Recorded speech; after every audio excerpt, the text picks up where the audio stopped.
Warning, the content displayed in this episode is intended for mature audiences. It may contain strong language, scenes of sexual nature, or topics that can be seen as offensive for the purpose of education. Viewer discretion is advised. In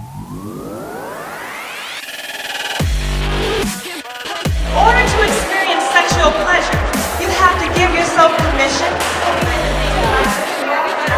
Hello everyone, Austin here. And Nina here. We are live at the Sexual Health Expo here in Los Angeles. Reporting for the Hike Talk on therapycable.com. Today we're going to be educating people about paraphilia. So let's get ready to get uncomfortable.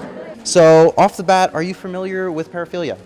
I am very familiar with paraphilias. I have a PhD in sociology, a minor in gender and women's studies, and one of the things I was super fascinated by was just how diverse our sexuality is and just how, many of these things that we think of as so weird and crazy, there's actually a huge amount of people who are sexually interested in them. So Absolutely. What's weird and what's normal? I don't know. I think things are expanding. As much as I hate to admit it, because I think it was a terrible book, 50 Shades of Grey really sort of opened up a lot of conversations for a lot of people about fetishes and all sorts of kink in general. What are your personal sexual fantasies, if you don't mind me asking that?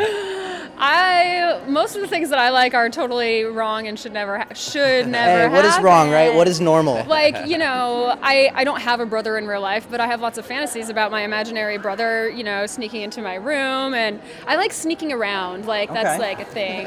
Oh, my sexual fetishes, I guess, would be more of some light bondage type stuff, maybe some light role play. So most of my fantasies were around the idea of having sex with multiple people at the same time, so I could get everything I wanted at the same time, and that's happened. So I'm good. You're a very accomplished person. That's great. Ooh, my sexual fantasies. Whoa. How G-rated do I need to be, or how X-rated can I go? Just go all out. Okay, cool. Well, I love the idea of being just tied down to a bed and tickled with feathers and played with, and a lot of sensuality. I love sensuality. I guess then in terms of fantasies, maybe it's just like, hey, that person over there, they look interested in both of us, momentary fantasies. And Can you tell me what's I guess I wouldn't say the craziest, but the most, the furthest you've gone with a fantasy? Well, at Burning Man, I visited the Orgy Dome, and they have an Orgy Dome? Amongst many things. Do you want to elaborate? Oh, geez. Well, it was so funny. One of my dear friends I would have never expected, I knew that she was very sexually empowered. I mean, she goes to conferences like this all the time. And, my husband was eating me out, and next thing you know, she's eating me out, and I'm like, this is like a soul sister friend of mine. I'm like, and she was actually really good. The big thing that everybody wants to happen at a sex party is you find a single female who's interested, and it never happens. They're called unicorns. But we found one, and she was interested, and she was great, and we had this amazing experience with her. And then, right in the middle of it, she just got up and left. Didn't really give any information about why. It was very strange. So super abrupt. Yeah. Super abrupt, unexpected, and we thought everyone had been having a good time. I don't know what her reasoning was, but then we went to get all of our stuff together, and I couldn't find my pants or my underwear.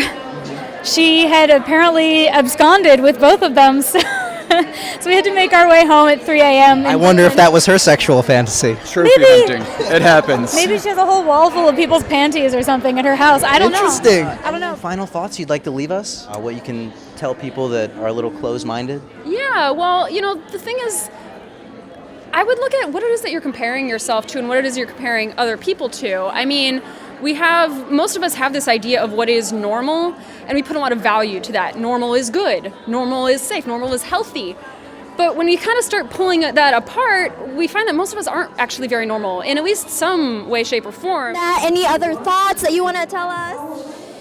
Well, one of the things that I definitely know is missing for women, especially in this world, is the art of pleasure. And not just sexual pleasure, but pleasure for pleasure's sake, like drinking a cup of tea, going out and having a play date with your girlfriends, dancing midday to great music, having a sensual bath for yourself. Women are so busy and so caught up in the masculine paradigm of do, drive, go, that we forget to actually please ourselves. Respect people's, boundaries and read them and just kind of, feel it out. That's what I would say. And just try, you gotta try to communicate. And if someone's not interested, drop it. Communicate with someone else, Absolutely. Thank you so much. So the message of the day, just try it. Hi, Nina here Austin here for Hike Talk on on therapycable.com. So we just got back from the Sexual Health Expo in Los Angeles, and we were asking people about their sexual fantasies and certain fetishes, and we learned a lot. So the purpose of last week's expo was to educate the public on the topic of paraphilia. And paraphilia is defined as the abnormal sexual tendency, but it doesn't have to be abnormal at all. So if you feel like you're different about any sexual fantasies you might have, don't feel guilty about it. So if you ever want to explore your sexuality and you want to try out your sexual fantasies, and if it's safe, consenting, and legal to yourself and to the other partner or partners, then you know what? Just go out and try it. If you liked our video and learned something educational from it, you should visit our website at therapycable.com/hiketalk. And if there's any future taboo topics that you would like to conquer, let us know. Send us a message, and we would love to tackle that. So let's get Uncomfortable.